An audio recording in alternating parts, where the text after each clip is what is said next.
चालू है। लक्ष्मीनाथसमारम्भां नाथयामुनिमध्यमाम् अस्मदाचार्यपर्यन्तां वन्दे गुरुपरम्पराम्। ध्यानमूलं गुरुमूर्ति, पूजामूलं गुरुपदं, मंत्रमूलं गुरुवाक्यं, मोक्षमूलं गुरुकृपा। गुरुर्ब्रह्मा गुरुर्विष्णु गुरुर्देवो महेश्वरा, गुरु साक्षात् परब्रह्म तस्मै श्री गुरुवे नमः। तस्मै श्री गुरुवे नमः। लक्ष्मी नारायण भगवान की जय। कार्तिक मास की जय। एकादशी महात्म की जय। एकादशी महारानी की जय।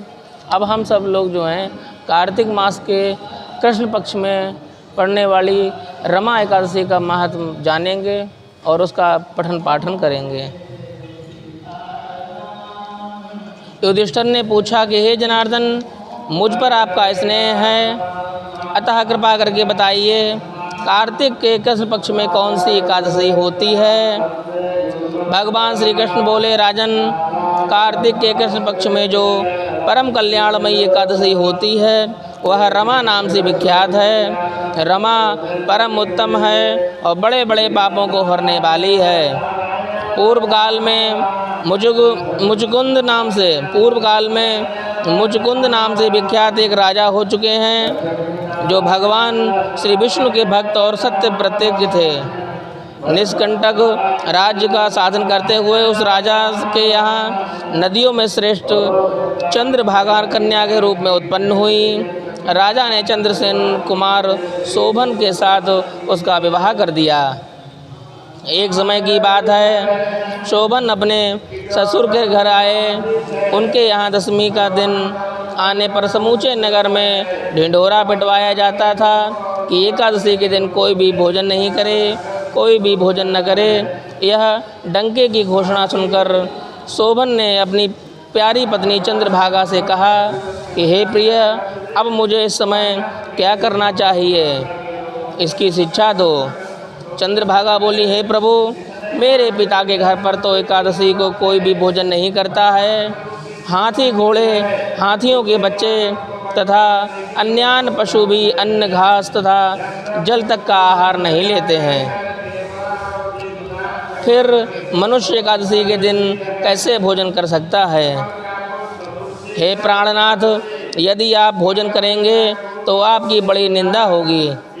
इस प्रकार मन में विचार करके वह अपने चित्त को दृढ़ कीजिए। शोभन ने कहा, हे प्रिय, तुम्हारा कहना सत्य है। मैं भी आज उपवास करूँगा। दैव का जैसा विधान है वैसा ही होगा। भगवान श्री कृष्ण कहते हैं, इस प्रकार दृढ़ निश्चय करके शोभन ने व्रत के नियम का पालन किया। क्षुधा से उनके शरीर में पीड़ा होने लगी, अतः वे बहुत दुखी हुए। भूख की चिंता में पड़े पड़े सूर्यास्त हो गया। रात्रि आई जो हरि पूजा पारायण तथा जागरण में आसक्त वैष्णव मनुष्यों का हर्ष बढ़ाने वाली थी, परंतु वही रात्रि शोभन के लिए अत्यंत दुखदायिनी हो गई। सूर्योदय होते होते उनका प्राणांत हो गया। राजा मुचकुंद ने राजोचित काष्ठों से शोभन का दाह संस्कार कराया। चंद्रभागा पति का परलौकिक कर्म करके पिता के घर पर ही रहने लगी।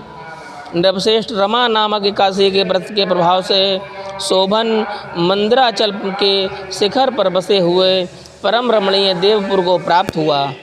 वहाँ शोभन द्वितीय कुबेर की भांति शोभा पाने लगा। राजा मुचकुंद के नगर में सोमवर्षा नाम से विख्यात एक ब्राह्मण था। वे तीर्थ यात्रा के प्रसंग से घूमते हुए कभी मंदराचल पर्वत पर गए। वहाँ उन्हें शोभन दिखाई दिए। राजा के दामाद को पहचान कर वे उनके समीप गए।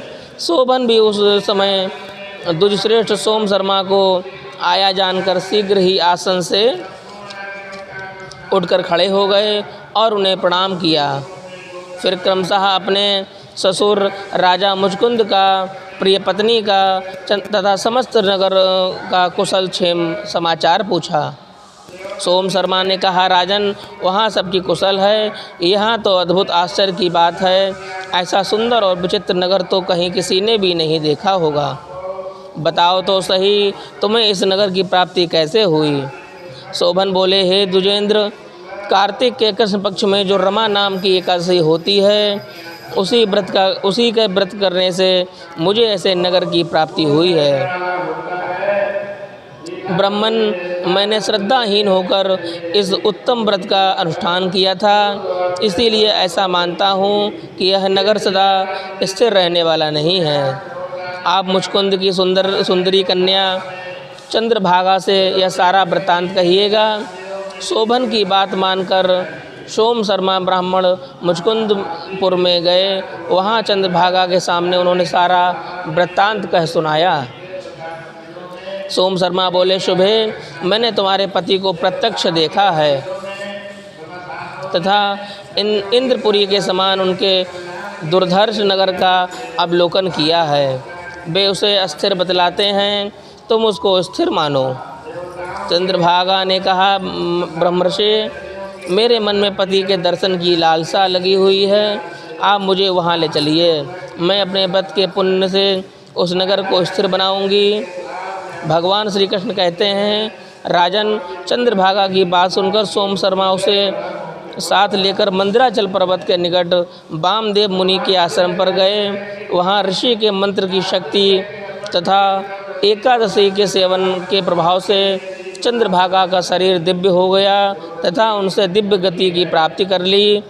इसके बाद वह पति के समीप गई। उस समय उसके नेत्र हर्षोल्लास से खिलखिला रहे थे।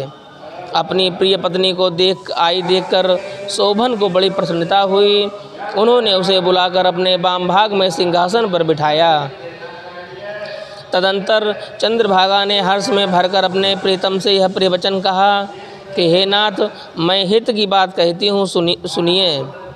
पिता के घर पर रहते समय जब मेरी अव्यवस्था हो गई तथा मेरी उसमें अवस्था जो थी 8 वर्ष की थी, तभी से लेकर के आज तक मैंने जो एकादशी व्रत किए हैं और उनसे मेरे भीतर जो पुण्य संचित हुआ है, उसके प्रभाव से यह नगर कल्प के अंत तक स्थित रहेगा तथा सब प्रकार के मनोवांछित वैभव से समृद्धशाली होगा।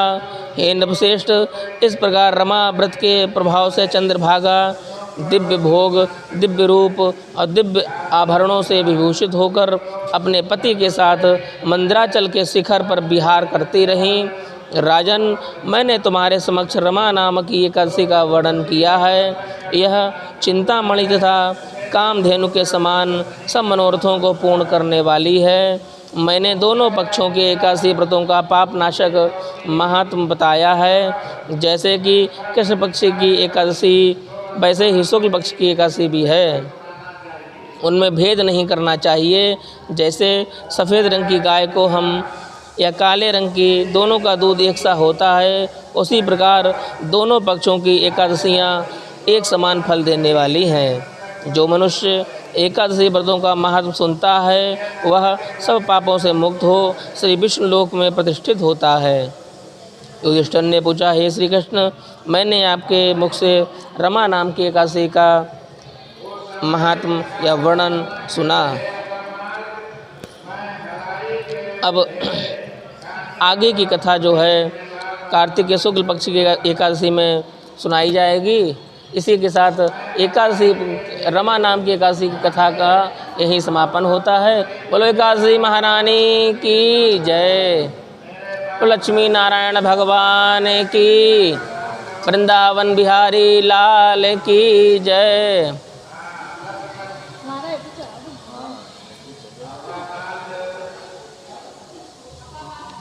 बंद कर, दोबारा चालू कर दियो, एक बार बंद कर दो फिर चालू कर दो।